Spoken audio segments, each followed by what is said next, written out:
నకిలీ డాక్యుమెంట్లు తెచ్చి మా ఇంటిపై దాడి చేసి దొమ్మి చేసిన వారిపై పోలీసులు చర్యలు తీసుకుని ఉంటే మా బావ యోగేంద్రరావు బతికి ఉండేవారని ఆయన బామ్మర్ది రమణారావు కుమారుడు శ్రీకాంత్ ఆగ్రహం వ్యక్తం చేశారు. కడప నగరంలో 40 సంవత్సరాలుగా ఇల్లు కట్టుకుని జీవనం సాగిస్తున్న యోగేంద్రరావు ఇంటిని పాలెం గౌతమ్ చంద్రకాంత్ నకిలీ డాక్యుమెంట్లు తెచ్చి సుమారు 60 మంది అనుచరులు వచ్చి మమ్మలను మా తండ్రిపై దాడి చేసి ఇంటిని కొల్లగొట్టి సామాన్లు ట్రాక్టర్లతో ఎత్తుకు వెళ్లిన విషయం పోలీస్ స్టేషన్లో ఫిర్యాదు చేస్తే సిఐ భాస్కర్ రెడ్డి నిర్లక్ష్యంగా వ్యవహరించి మాపైనే తప్పుడు ఎస్సీ ఎస్టీ అట్రాసిటీ కేసులు పెట్టించి వేధించడం వల్లనే మా తండ్రి చనిపోయారని వారు వెలిపించారు.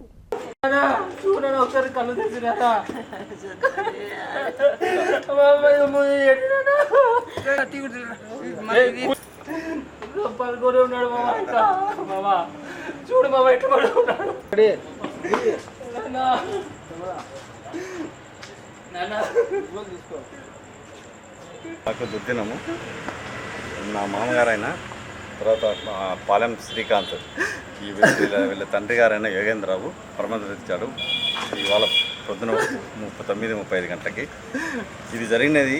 It is continuation with last time. ఏంటంటే మీరు ఇంతకుముందు మీడియా మిత్రులు కూడా 18వ తారీఖు ఇక్కడ జరిగిన ఇన్సిడెంట్ గురించి ఫిబ్రవరి 1వ తారీఖు నాడు నేను మా ఇంట్లో పక్క ఇంట్లో మీడియా సమావేశం పెట్టాను. ఆ సమావేశంలో మొత్తం జరిగినది వివరించాను. సో ఇప్పుడు ఇన్ కంటిన్యూషన్ దానికి కంటిన్యూషనే ఇది జరిగింది. ఇది ఆ రోజు జరిగిన ఇన్సిడెంట్ ఏదైతే మన మీడియా మిత్రులకి నేను చెప్పానో సో ఇన్ కంటిన్యూషను ఈ పాలెం గౌతమ్ చంద్రకాంత్ ఈయన ఎవరో కాదు, నాకు స్వయానా బావమరిది. సో ఈయనకి తమ్ముడు అన్న అవుతాడు, నా మిస్సెస్కి ఓన్ బ్రదర్. సో మొత్తం జరిగినది ఇప్పుడు ఈయన సావుకి కారణం వచ్చేసి గౌతమ్ చంద్రకాంతే, ఆయన అనుచరులు. సో మేము ఆ రోజు ఈ ఇల్లు వచ్చి మొత్తం డెకాయిట్ చేసేసి అటుపక్క ఇల్లు మా ఇల్లు తర్వాత ఇక్కడున్న ఇల్లు 2 డెకాయిట్ చేసి జనాన్ని తీసుకొచ్చేసి భయభ్రాంతులు చేసి మొత్తం మా సామాన్లను తీసుకెళ్ళాము. ఇదే విషయమై పోలీస్ స్టేషన్ వెళ్ళగా పోలీస్ వారు 2 రోజులు ఆలస్యంగా మా ఎఫ్ఐఆర్ తీసుకొని ఆ ఎఫ్ఐఆర్లో సింపుల్గా ఇక్కడ పట్టుకున్న 7-8 మందిని ఎవరినైతే వాళ్ళు క్యాప్చర్ చేశారో వాళ్ళని 5 నిమిషాల్లో వదిలేశారు. ఇదేంటంటే ఇది మొత్తం అంతా విత్ పోలీస్ హస్తంతోనే జరుగుతుంది. ఇది ఈయన ఈ తర్వాత దానికి కంటిన్యూషన్గా ఇప్పుడు ఈ చనిపోయిన ఎవరైతే వ్యక్తి ఉన్నాడో యోగేంద్రరావు, పాలెం యోగేంద్రరావు, ఈయన ఆ రోజు నుండి రోజు ఈయన భయంతో బతుకుతూ ఈరోజు చనిపోయాడు. ఆయన ఏంటంటే ఏ రోజు వచ్చి ఎవరు కొడతారో ఎవరు చంపుతారో ఎవరు తెలియట్లేదు. సో మమ్మల్ని అయితే అక్కడ ఇంటికి పోతే ఇంట్లో రానివ్వట్లేదు. దీనికి కారణము గౌతమ్ చంద్రకాంత్ ఆయన అనుచరులు, ఒక సుదర్శన్ రెడ్డి అని ఒక క్యాండిడేట్ ఎవరో ఉన్నారు, ఆయన పేరు వినిపిస్తుంది. తర్వాత ఇంకొక ఆయన నర్సయ్య అని ఒక క్యాండిడేట్ ఉన్నాడు, ఇంకొక ఆయన భాష అని ఒక క్యాండిడేట్ ఉన్నారు.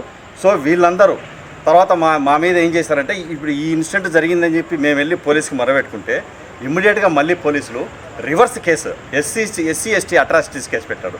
దాంట్లో ఆయన 3వ ముద్దాయి మా మీద కేసు పెట్టారు, పోలీస్ కేసు పెట్టారు.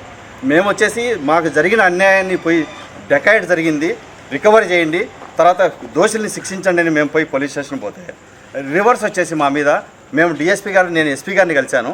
ఎస్పీ గారిని కలిసిన రోజు 6వ తారీఖు ఫిబ్రవరి 6వ తారీఖు ఎస్పీ గారిని కలిశాను. సాయంత్రము ఈవినింగ్ అరౌండ్ 8 o'clock నేను వెళ్ళి డిఎస్పీ గారిని కలవమన్నారు, డిఎస్పీ గారిని కలిశాను. నేను కలిసే టైంలోనే సేమ్ టైంలో మా మీద ఎస్సీ ఎస్టీ అట్రాసిటీస్ కేసు పెట్టారు. ఆ కేసు ఏంటంటే 18వ తారీఖు ఏదైతే ఇన్సిడెంట్ జరిగిందో ఇక్కడ అంటే ఇంటికి వచ్చి 60 మంది వచ్చి డెకాయిట్ చేసి నన్ను క్యాప్చర్ చేసేసి సో వాళ్ళు ఇంకా ఇంట్లో వెళ్ళి మొత్తం అన్ని సామాన్లన్నీ ధ్వంసం చేసి సామాన్లన్నీ ట్రాక్టర్లో తీసుకెళ్లారు.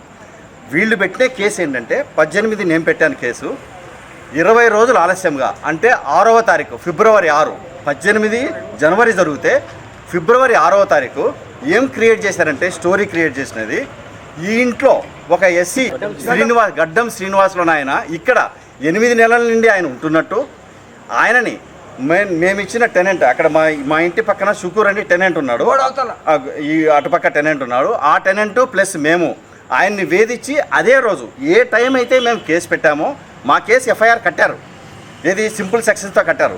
వీళ్ళు ఏం చేశారు అదే టైంలో 10 గంటలకే ఈయనని తిట్టినట్టు, ఆయనను తిట్టిన వాళ్ళలో ఎవరు మొదటి ముద్దాయి, 2వ ముద్దాయి మా ఇంట్లో ఉన్న టెనెంట్ సుకూరు ఆయన చెల్లెలు, 3వ ముద్దాయి చనిపోయిన క్యాండిడేట్ యోగేంద్రరావు, 4 వచ్చేసి ఆయన భార్య, 5 వచ్చేసి నేను రమణారావు నా పేరు, నెక్స్ట్ 6 వచ్చేసి శ్రీకృష్ణ, తర్వాత 7 వచ్చేసి రాకేష్.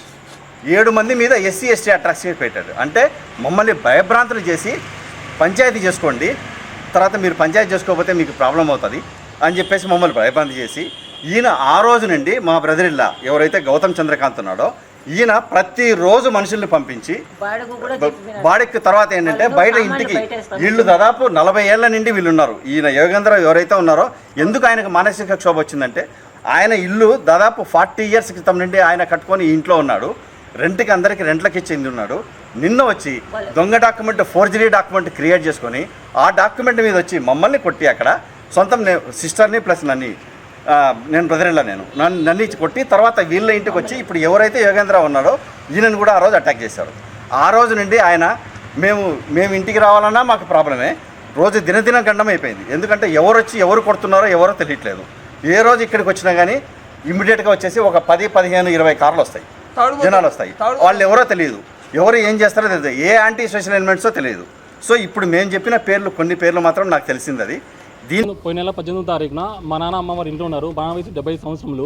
వీళ్ళు ఇంట్లో ఉన్న సమయంలోనే 10 గంటల సమయంలో గౌతమ్ చంద్రకాంత్ అతని అనుచరులు వాళ్ళందరూ ఒకే టైంలో ఇంట్లో జరబడి మా నాన్న గొంతు నిలిపి చంపబోయాడు సార్. ఇంట్లో సామాన్లు కూడా ట్రాక్టర్లో వేసుకొని తీసుకుని వెళ్ళిపోయారు. తదనంతరం వెంటనే సిఐ భాస్కర్ రెడ్డి గారికి వెళ్ళి కంప్లైంట్ ఇస్తే వాళ్ళు కూడా కంప్లైంట్ ఇచ్చున్నారు, మీరు మర్యాద వెళ్తారా లేకుంటే మీ మీద రిటర్న్ కంప్లైంట్ తీసుకుని మిమ్మల్ని అరెస్ట్ చేస్తాము అని సిఐ భాస్కర్ రెడ్డి గారు స్టేషన్లో చెప్తే మా అమ్మ నాన్న వాళ్ళు భయంతో వచ్చేసారు సార్. నెక్స్ట్ డే డీఎస్పీ గారికి వెళ్ళి మేము ముఖ్యంగా గ్రీవెన్స్లో ఇచ్చాము. గ్రీవెన్స్లో ఇస్తేనే డీఎస్పీ గారు మా అర్జీని తీసుకున్నారు. తర్వాత మళ్ళీ 2 days కల్లా మాకు యువర్ కేజ్ ఇస్ డిస్పోజ్ అని నా మొబైల్కి కూడా మెసేజ్ పెట్టాను సార్. డిస్పోజ్ అండ్ డిస్మిస్ అని చెప్పి నా మొబైల్కి మెసేజ్ పెట్టారు సార్. మా నాన్నగారు గతంలో కూడా హోంగార్డ్గా చేస్తారు సార్ ఇదే ఎస్పీ ఆఫీస్లో. నేను కూడా హోంగార్డ్గా 12 ఏళ్ళు చేస్తాను సార్. నేను డిపార్ట్మెంట్లో పనిచేసి పోయినా కూడా మాకు ఎటువంటి రక్షణ లేదు సార్.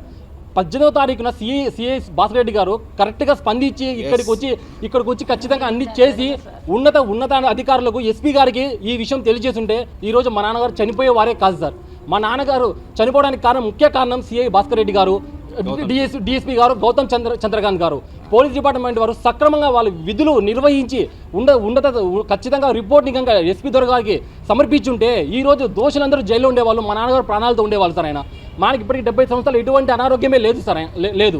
దీన్ని ఎస్పీ గారు దీన్ని చొరవ తీసుకుని ఆయన గారు పర్యవేక్షణలో దీన్ని విచారించి దోషులను శిక్షించవలసిందిగా కోరుతున్నాను సార్. ఈరోజు మా తండ్రి గారు చెంది రేపు భవిష్యత్తు అందరికీ జరుగుతుంది మాకు జరగచ్చండి. మేము సార్ ఐ విట్నెస్ చుట్టుపక్కల వాళ్ళందరూ ఉన్నారు సార్. అటుపక్క ఇటుపక్క వాళ్ళు గడ్డపార తీసుకోమని పొడిచని వచ్చారు సార్. అంత ఏజ్డ్ పర్సన్ హోంగార్డ్గా చేస్తారు ఎస్పీ ఆఫీస్లోనే. నేను కూడా హోంగార్డ్గా 12 ఏళ్ళు చేశాను సార్. ఇక్కడే కడపలోనే నేను. నేను బెంగళూరుకి వెళ్ళాను. మాకే న్యాయం లేదు సార్. స్టేషన్కి వెళ్ళినా కూడా ఏం పట్టించుకునే లేదు సార్. సిఐ భాస్కర్ రెడ్డి గారు ఖచ్చితంగా దీన్ని చొరవ తీసుకొని ఖచ్చితంగా దీన్ని చేసిన దోషులు ఖచ్చితంగా శిక్ష పడేది సార్. ఎస్పీ గారు ఇప్పుడన్నా మీరు దయ ఉంచి మా మీద దయ ఉంచి విచారణ జరిపించి దోషులను శిక్ష పడేలా చూడాలని కోరుకుంటున్నాను.